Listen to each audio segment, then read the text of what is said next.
मैं बहुत थक गया हूँ। अब मैं चल नहीं सकता। मुझे नींद भी बहुत आने लगी है।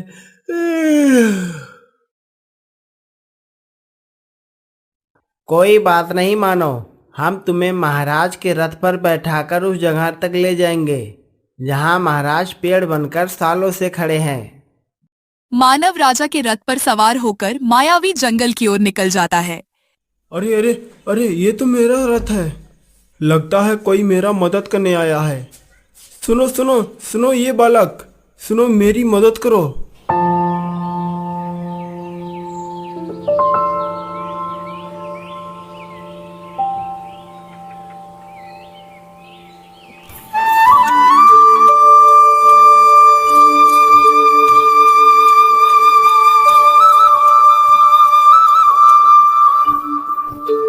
क्यों काकी, खड़े खड़े किसका इंतजार कर रही हो? तुम्हारा कोई दूर का रिश्तेदार आने वाला है क्या? हा हा हा हा हा। बेटा मानव, मैं भला किसका इंतजार करूंगी। रास्ते से जा रही थी, तभी मेरी नजर तुझ पर पड़ी और मैं रुक गई। अरे काकी, मुझे देखकर कब तक रुकोगी? मैं तो पूरे दिन घूमता ही रहता हूँ। मुझे तेरी हरकत जरा सा भी पसंद नहीं, इसीलिए गांव के लोग भी तुझे पसंद नहीं करते हैं। कितनी बार तुझे कहा है, अब तू बड़ा हो गया है, इस तरह फालतू का समय क्यों बर्बाद कर रहा है? कोई काम क्यों नहीं खोज लेता? काकी, गांव वाले मुझसे जलते हैं। अगर मैं कोई काम धंधा खोज लूंगा तो तुम्हारी देखभाल कौन करेगा, बताओ? अरे तू मेरी चिंता मत कर, मैं अपना ख्याल खुद रख लूंगी। कल के तेरे बीबी बच्चे होंगे तो तू उसे क्या खिलाएगा? अरे कुछ तो शर्म कर, राजा के पास क्यों नहीं जाता? वो तुझे कुछ ना कुछ काम दे ही देंगे। अरे काकी, आप समझती क्यों नहीं? मैं किसी राजा के पास रहकर उसका जी हजूर नहीं करना चाहता हूँ। जा, चला जा यहाँ से। और जब तक तुझे कुछ काम धंधा मिल नहीं जाता, तब तक खाली हाथ तू वापस घर मत आना, समझा? मानव घर से बाहर निकल जाता है। मानव कुछ काम नहीं करना चाहता था, इसीलिए सुकून से सोने के लिए वो एक जंगल की ओर चला जाता है। जब देखो तब काकी समझाती ही रहती है। अरे मैं काम करना चाहता हूँ, मेरे लायक काम मिले तब ना। अरे परी, मुझे बहुत मजा आ रहा है। मैंने कभी सोचा नहीं था कि मैं पानी से निकलकर आसमान में उड़ूंगी।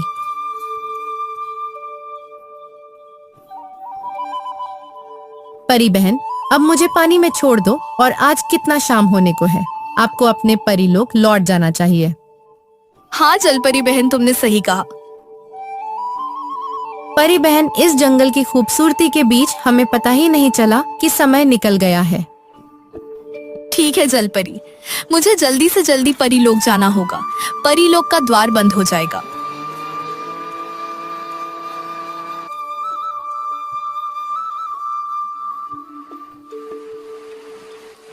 अरे परी बहन सुनो, तुम्हारा कान का बाली नीचे गिर गया। अब मैं क्या करूं, पानी से बाहर भी नहीं जा सकती। इस सुनसान जंगल में किससे मदद मांगू? वो लड़का कौन है? शायद वो मेरी मदद कर सकता है।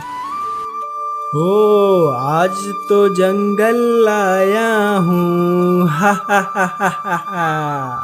ओ, आज तो मैं जंगल आया हूँ, हा हा हा हा हा। सुनो बालक, मुझे तुम्हारी मदद चाहिए। अरे अरे, तुम तुम कौन हो और तुम पानी में क्यों खड़ी हो? मैं जल परी हूँ, मुझे तुम्हारी मदद चाहिए। कैसी मदद? बालक, मेरे कान का बाली वहां गिर गया है, तुम मुझे दे दो।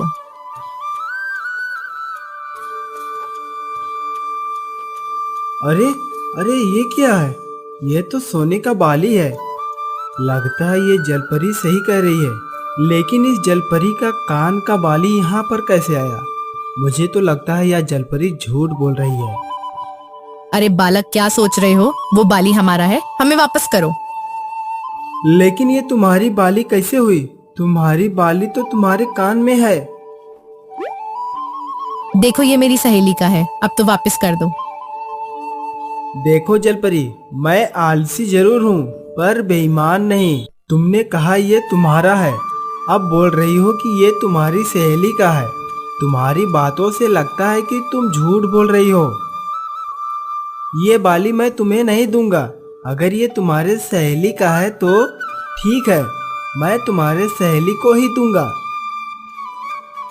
इतना कहकर मानव उस झील के किनारे एक पेड़ के नीचे जलपरी के सहेली का इंतजार करने लगता है। जलपरी बहुत चिंतित हो जाती है कि तभी स्वर्गलोक की परी फिर से उसी झील के पास आ जाती है। जलपरी बहन, मेरे कान का बाली कहीं पर गिर गया। क्या तुमने मेरा बाली देखा है? वो कहाँ गिर गया पता ही नहीं। अब मैं उसके बिना परी लोग नहीं जा सकती। परी बहन, वो देखो तुम्हारे कान का बाली उस आलसी बालक के पास है। मैंने मांगने की कोशिश की पर वो कहता है कि जिसके कान का बाली है मैं उसको ही वापस करूंगा। हे बालक, उठो, मुझे वापस परी लोग भी जाना है। यह मेरे कान का बाली है, मुझे वापस कर दो। मैं इसके बिना वापस नहीं जा सकती। परी की आवाज सुनकर मानव उठता है और उसकी नजर उसके कान पर पड़ती है और देखता है सच में उसके दूसरे कान में बाली नहीं था। क्या ये कान का बाली तुम्हारा है? ये देखो मेरे कान का दूसरा बाली। मैं स्वर्ग लोक की परी हूँ। मैं यहाँ अपनी सहेली जलपरी से मिलने आई थी। ठीक है स्वर्ग की परी, लीजिए आपके दूसरे कान का बाली। मुझे इसका कोई भी लालच नहीं है। मैं तो सिर्फ अनुरूप रूप से देखना चाहता था कि ये किसका अमानत है। तुम तो बहुत नेक दिल हो। क्या नाम है तुम्हारा? और तुम इस सुनसान जंगल में अकेले क्या कर रहे हो? मेरा नाम मानव है और मैं तो ऐसे ही पूरे दिन घूमता ही रहता हूँ। इसलिए काकी ने घर से निकाल दिया है और मैं इस जंगल में आ गया हूँ। मानव, तुम मुझे पसंद आए क्योंकि तुम दिल के बहुत अच्छे इंसान हो और ईमानदार भी हो। मानव, इसीलिए मैं तुमको एक वरदान देती हूँ। तुम दुनिया की सभी भाषा को समझ पाओगे। पशु, पक्षी, पेड़, पौधे, सबसे तुम बात कर पाओगे। लेकिन मैं इस वरदान का क्या करूँगा भला? मैं पशु, पक्षी, पेड़ पौधे का भाषा जानकर क्या करूँगा?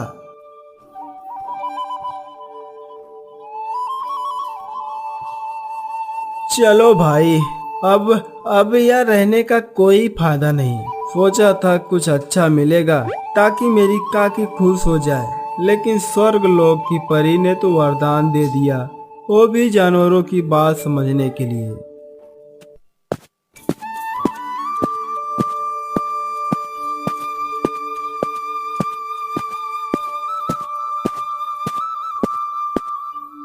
आ गया तू कहाँ था इतने देर तक?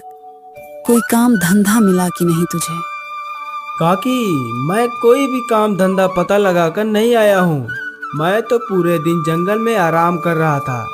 लेकिन काकी, मुझे उस झील के पास एक स्वर्ग लोक की परी मिली थी। मैंने उसकी मदद की और परी ने मुझे एक वरदान दिया है। क्या स्वर्ग लोक की परी ने तुझे वरदान दिया है? तुम ऐसी बातें बोलकर मुझे बेवकूफ बना रहे हो। काकी, मेरा विश्वास करो, सच में मैं स्वर्ग लोक के परी से मिला था। उन्होंने बोला है कि मैं किसी भी बेजुबान की बातें समझ सकता हूँ और तो और उनसे बातें भी कर सकता हूँ मैं काकी। अच्छा, अगर ऐसी बात है तो ये बता, ये जो पेड़ पर कौवा बैठा है वो क्या बोल रहा है? मानव उन दो कौवा की बातों को ध्यान से सुनता है। अरे काली कौवे, आज जरा तुम दूर तक उड़ने के लिए मत जाना, क्योंकि आज हमें सबके घरों पर जा जाके सबको बताना है कि आने वाले 2 दिनों के बाद गांव के सरपंच हरियाली का मृत्यु हो जाएगा। हाँ, बात तो सही कह रहे हो, लेकिन क्या फायदा? ये इंसान कहाँ हमारी बातों को समझ पाते हैं। मानव उनकी बातें सुनकर घबरा जाता है और उसके चेहरे पर उदासी छा जाती है। क्या हुआ मानव, कुछ समझ में आया तेरे? क्या बातें कर रहे हैं ये दोनों? काकी, अनर्थ होने वाला है। क्या मतलब अनर्थ होने वाला है? काकी, ये दोनों कौवे आपस में ये बातें कर रहे हैं कि आने वाले 2 दिनों में गांव के सरपंच की मृत्यु हो जाएगी। और ये दोनों यही बात सबके घर घर जाकर बता रहे हैं। ये तू कैसी बात कर रहा है? मैं अभी कल ही सरपंच जी से मिली थी, वह तो बिल्कुल ठीक थे। पता नहीं काकी, मैंने जो सुना वही बता रहा हूँ। मानव बेटा, तू गलत सुना है, ऐसा नहीं होता। जा जाके खाना खा ले।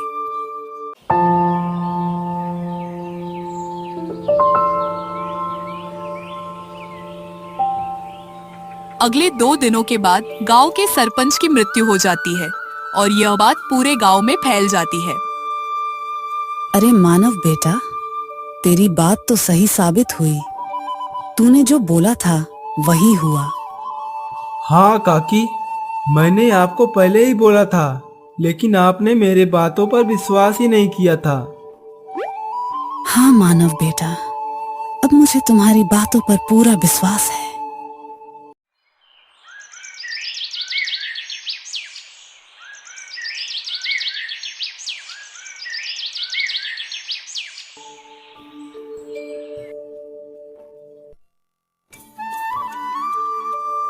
मंत्री जी, हमारा ये राज्य हमेशा की तरह आगे बढ़ता जा रहा है। हमारे पड़ोसी राज्य में जो भी था, हमने सब जीत लिया। हा हा हा हा हा। मुझे माफ करें महाराज, अपने शत्रु पर तो सब कुछ हासिल कर लिया, लेकिन आपका गौरव दूसरे लोगों पर भी फैलना चाहिए। ये कैसे मुमकिन है? मैंने सुना है कि पास के घने जंगल में अमावस की रात परियां धरती पर आती हैं। हाँ महाराज, अगर आप चाहे तो उन्हें बंदी बनाकर राजमहल लाया जा सकता है। इससे महाराज आपका चर्चा पूरे विश्व में फैल जाएगा। महाराज अमावस की रात का इंतजार करने लगते हैं। जल्द ही वो रात आ ही जाती है। राजा अपनी दोनों पत्नी के पास जाकर कहता है, महारानियों, मैं किसी जरूरी काम से बाहर जा रहा हूँ। मुझे आने में थोड़ा लेट हो सकता है। तुम लोग अपना ख्याल रखना। राजा जंगल के लिए आगे बढ़ता है और थोड़ी देर में उस झील के पास पहुंच जाता है। वहां जाकर सब लोग शांत होकर छुप जाते हैं। जैसे ही जलपरी पानी से बाहर निकली, राजा के सैनिकों ने जाल फेंककर उसे पकड़ लिया। छोड़ दो मुझे राजन, मैंने तुम्हारा क्या बिगाड़ा है? छोड़ दूंगा, लेकिन तुम्हें पहले मेरे साथ चलना होगा। नहीं महाराज, मुझे छोड़ दीजिए। मैं पानी के बिना जीवित नहीं रह सकती हूँ। मुझे छोड़ दीजिए। राजा जलपरी की एक भी न सुनी, तभी स्वर्ग की परी वहां पर आ जाती है। मूर्ख राजा, तुमने ये दुस्साहस कैसे किया? तुमने एक निर्दोष को कैदी बना दिया। तुझे इसकी सजा जरूर मिलेगी। मैं तुझे श्राप देती हूँ, तू एक पेड़ के रूप में बदल जाएगा।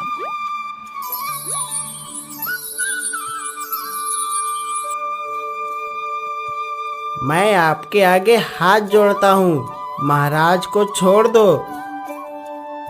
हे देवी, मुझे छोड़ दीजिए। मुझे माफ कर दो। मुझसे बहुत बड़ी गलती हो गई। मैं अहंकार में आ गया था। मैं आपके आगे हाथ जोड़ता हूँ, मुझे माफ कर दीजिए। देखो राजन, तुमने जो कार्य किया है वो एक राजा को शोभा नहीं देता है, वो माफी योग्य नहीं है। फिर भी एक रास्ता है। अगर कोई सच्चा इंसान अगर इसी नदी का पानी लाकर तुम्हारे ऊपर डालेगा तो तब ही इस शाप से तुम मुक्त हो पाओगे। अब इस मायावी जंगल में लालची और बेईमान के अलावा कौन आएगा? यहाँ ईमानदार इंसान कहाँ से आएंगे?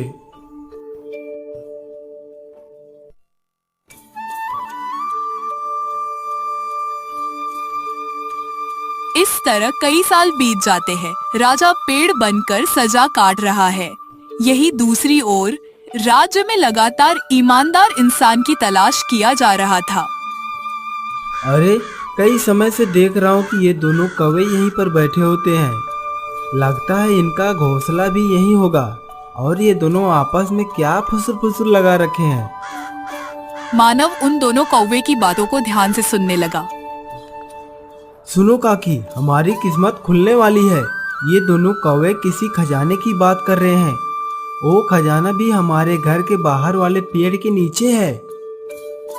मानव एक कुदाल लेकर पेड़ के नीचे खुदाई करना शुरू कर देता है और कुछ देर बाद उसे सोने से भरा एक मटका मिलता है। अरे काकी, सच में यहाँ तो कोई खजाना छिपाया गया था। पता नहीं किसने और क्यों रखा होगा। काकी, पिताजी हमेशा कहते थे कि मेहनत से कमाया धन खुशियाँ लेकर आता है, जबकि अचानक से मिला हुआ धन कोई मुसीबत लेकर आता है। इससे पहले काकी गांव वालों को पता चले, मुझे इसे राजा को सौंप देना चाहिए। मानव उस खजाने को लेकर राजमहल जाता है। अरे कौन हो तुम लड़के? क्या बात है? बताओ, राजमहल कैसे आना हुआ? मंत्री जी, मुझे महाराज से मिलकर कुछ जरूरी बातें करनी है। क्या? महाराज तो अभी शिकार पर गए हैं। मुझे बताओ, क्या जरूरी बातें करनी है तुमको? देखिए मंत्री जी, मुझे एक खजाना मिला है। ये राजा महाराजाओं का लगता है, इसीलिए मैं इसे वापस करने आया हूँ। मानव की ये बातें सुनकर मंत्री महारानी को बुलाता है। सुनिए महारानी, हमें ईमानदार इंसान मिल गया है। देखो तो, उसने खजाने से भरा थैला वापस लौटाने आया है। क्या नाम है आपका और ये खजाना क्यों लौटाने आए हो? महारानी जी, मेरा नाम मानव है और ये खजाना मुझे एक पेड़ के नीचे मिला था। मुझे ये खजाना राजघराने का लग रहा था, इसीलिए मैं इसे वापस करने आया हूँ। सुनो मानव, ये सारा खजाना तुम्हारा है, बस हमारा एक काम कर दो। तब महारानी ने मानव को सारी बात बताई कि कैसे राजा पेड़ बनकर जंगलों के बीच तड़प रहे हैं। अगर ये काम मेरे द्वारा हो सकता है तो मैं इसे करने की जरूर कोशिश करूंगा, ताकि महाराज को शराब से मुक्ति मिल जाए।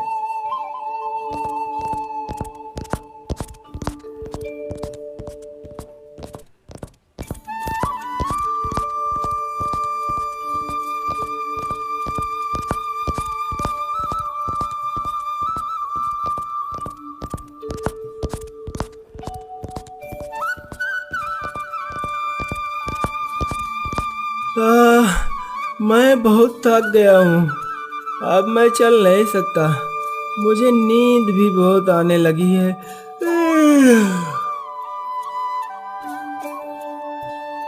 कोई बात नहीं मानो, हम तुम्हें महाराज के रथ पर बैठाकर उस जगह तक ले जाएंगे जहाँ महाराज पेड़ बनकर सालों से खड़े हैं। मानव राजा के रथ पर सवार होकर मायावी जंगल की ओर निकल जाता है।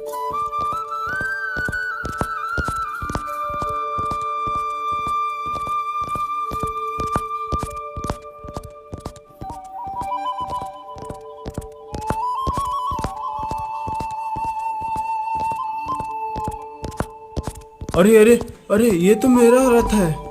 लगता है कोई मेरा मदद करने आया है। सुनो सुनो सुनो, ये बालक, सुनो, मेरी मदद करो। अच्छा, तो आप ही महाराज हैं जो पेड़ बनकर इस जंगल की शोभा बढ़ा रहे हैं। हाँ हाँ भाई, मैं ही हूँ, ओ अभागा राजा। मुझे ही शराब मिला है। मुझे तभी मुक्ति मिलेगा जब कोई ईमानदार आदमी उस झील से पानी लाकर मेरे जड़ में डालेगा। क्या तुम मेरे लिए यह काम करोगे?